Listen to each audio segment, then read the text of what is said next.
Welcome to YouTube 101.36. Today's video is about finding your tow line. So I've got a sheepskin that I'm going to use today as a target, but we're going to put our pretend caps on and pretend that that's a whip catcher and we're about to get ready to play with them in the dungeon. I'm going to talk to and negotiate with my whip catcher before we play, and I'm going to ask my whip catcher that as soon as they feel a puff of air coming off the end of the cracker, I want them to nod their head. So the cracker, as it moves through the air, has fluff on the end of it, and as that fluffy end of the cracker passes by someone's back or butt, they're going to feel that. It's almost like I'm blowing across their back or blowing across their butt.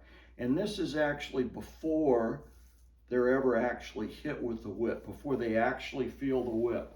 So regardless of the technique that I'm using, I'm going to ask for that head nod so I can use that to establish where my tow line is.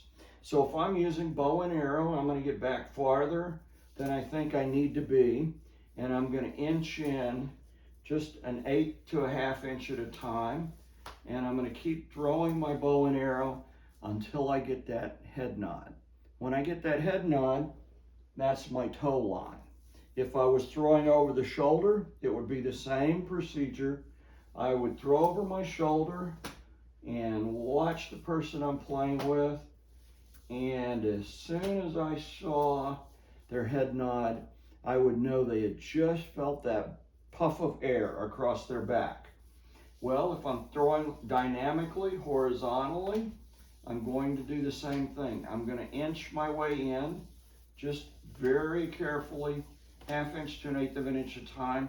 When I see them nod their head, I know that's my tow line for throwing horizontal style. Is anything going to change when I move to a snake whip and I throw, or a bull whip, and I throw with a forward figure 8?